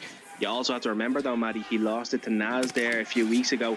So, Dirty Dave could be coming out of here with a chip on his shoulder saying, I have to prove to everyone that I'm still the champion, that Naz was a fluke, and if I got my option again, Doc, I would kill him. I mean, you also got to remember that last week he came out after losing his belt to Mr. Naz, the current Xbox champion, fights tomorrow. Just on a side note, he then came up against Ginge in the PlayStation Grand Prix as a wild card. He won his first fight, but in his second fight he lost to Ginge. So he hasn't had the greatest. He hasn't had the greatest start here, but you know it's very early to play, and that's the thing. You have nothing to worry about losing it this early in the season. You've still got months and months to go. Yeah, but Dave is one of those guys that doesn't want to lose any time. Like, this is it for Dave. Dave loves this game. Dave loves this community. Dave wants to be known as one of the greats. When it's all said and done, we're all age too old for this, and we're all sitting in our rocking chairs. Dave wants to be the one guy sitting in that rocking chair saying, you know what? I did it all. Every league, especially prime time. I won everything that I could, Doc. And they quit. And it was 3 rounds. Yeah, it was 3 rounds. It was 3 rounds. Yeah. I just realised that. Hang on, it's 3 rounds. Dave was like, shit, 3 rounds? That should be 5. Ah, God. Alright, well, we'll switch back over to the main cards, give them a bit of time. Hopefully they're able to lower up quickly. From that first round, though, maybe that should have happened a bit quicker. But fair enough, congratulations both of them noticing it. So, from that, we saw how the first fight, that first round was a striking match. Both of them were happy to strike. So will Dave continue that, or would he go straight down to the double legs coming into this one? Now, you never know. That's kind of the issue with this type of stuff is, will they change their game plan, will they not? However, that's sometimes the way it goes. Make sure you have your settings right in the first place. In that case, it was Big E hosting. It was his responsibility to make it, and if he was winning that fight, then sometimes that's the way it goes. These mistakes happen, so you just gotta suckle up and you just gotta buckle up and get on with it. We did see they were starting to adjust and they were starting to up the pace a little bit there. I wonder if they're gonna come into this and the pace is already gonna be set here, Reaper. I think Dirty Dave is gonna push the pace faster now. Judging from that first fight in that first round, I had it for Big E. So I think what Dave going to want to do here now is to really get this fight to the ground early, because he can't take that kind of damage from Poirier, Doc. Not early on, not what we just saw there. For Dave to be successful in this fight, he knows what his bread and butter is. It's the takedown. It's the double leg bail, the double leg high crotch, slam you on your head and get you to side control and keep you there. So for Dirty Dave to have any sort of, you know, I'm trying to find the words here because it's hard after seeing that first round of that first fight there, Doc, because it was just so clean for Big E. Don't have any real momentum to come into this and look like a dominant champ that he has been in the past. He probably does need to shoot a takedown early on here, yeah. That's exactly what I was trying to say, Doc. Thank you. No worries. Well, nice head kick in there for Dirty Dave early on.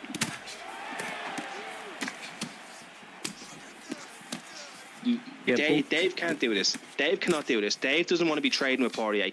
If he's going to land his combinations, he needs to be going off the takedown, Doc, when Big E's in the middle of throwing his. Get that stamina down when he's throwing his 3 and 4 pieces and just get the takedown.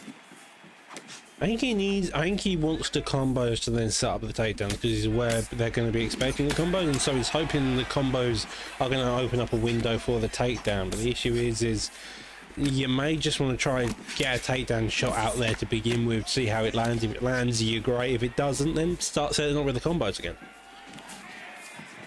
If I was Dave, I would be trying to use that clinch, try and push him against the cage. I think he might have a better chance of getting him down there, because right now Biggie knows that the takedown's going to be coming at him. So, you know, he's obviously going to be out-defended if it's out in the centre. But when you're up against the cage, you can mix in the knees, you can mix in the little rabbit punches, and I think you'll have a better chance of getting to the floor there, Reaper.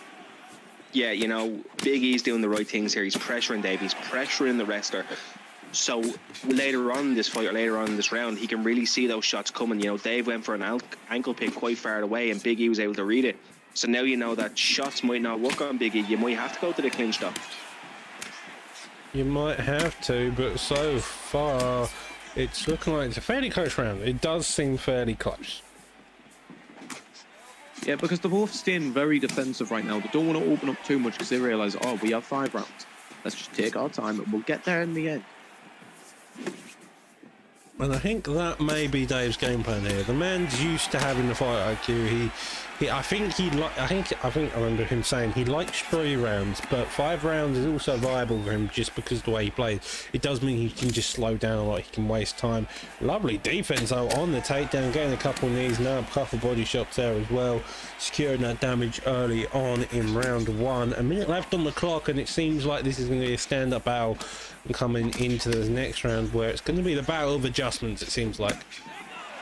I don't know whether it's going to be a stand-up battle or whether it's going to be a.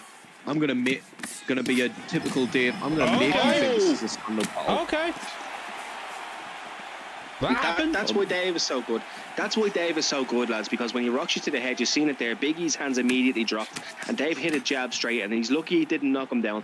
But Maddie, that is great from Dave. That's what Dave does. Dave will rock you, get you worried about your head health, and then he'll take you to the ground. So Dave may be known something we don't at the minute. The way that I would consider Dave, this fight right now is Dave is oh Jesus Christ, Dave is working on an amplifier. As he gets that rock, his chances of getting a takedown might go up by around, I'd say, about 20 to 25%. If he starts getting some more damage, it'll go by another 20 to 25%.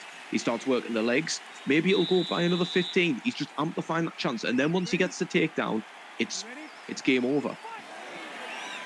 Like, we're all very aware of the takedown. However, we've seen Dave stunt, and you've got to imagine he's also got full stamina, which, for saying how much he's been trying, how much he's been engaging against someone like Big E, you got to imagine that's going to do quite a bit. He's now getting pressured quite heavily, and that block is taking a lot of damage. Just straight nearly getting the stun there, and I was about to say that maybe he's having success in the striking, but Big E seems to want to take that statement away from me, Reaper.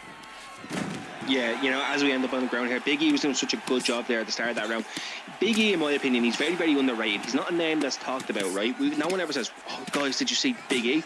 But, well, he's making a case for himself here, guys. He's up on Dirty Dave, and Dirty Dave has this stigma of just a Khabib-esque type of fighter, right, Matty? So for Big E to be able to go out here and piece up Dirty Dave like this, but unfortunately get taken down, we're going to get some questions answered here.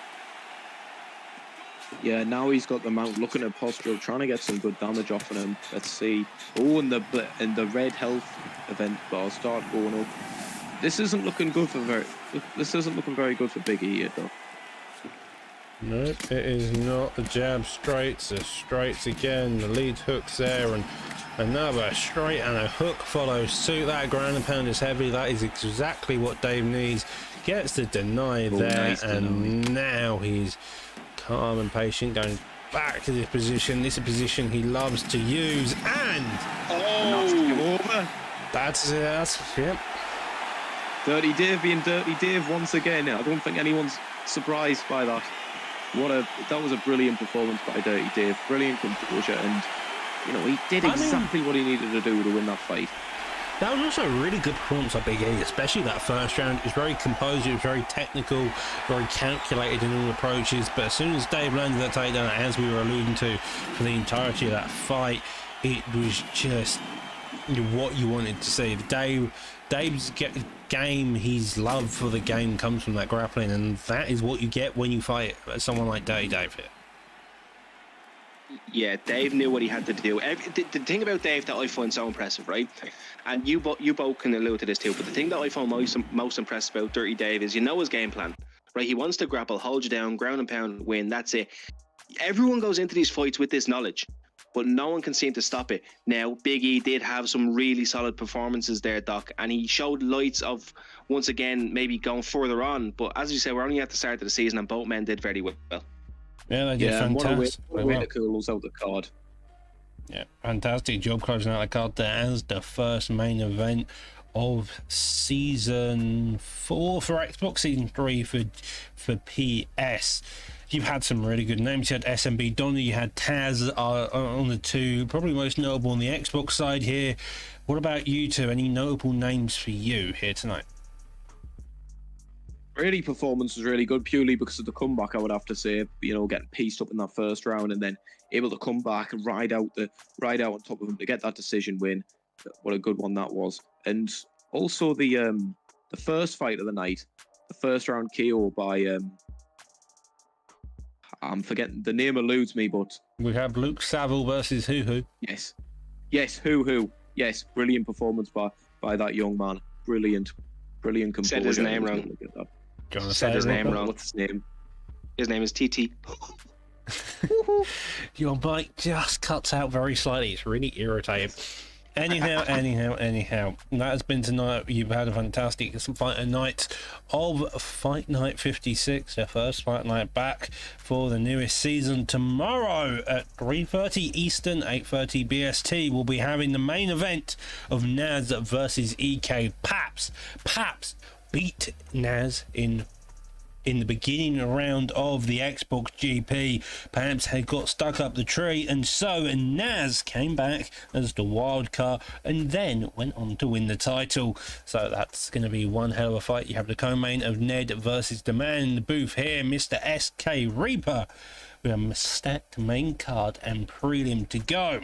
As I said, catch us tomorrow at 3:30 Eastern, 8:30 BST, and have a good night.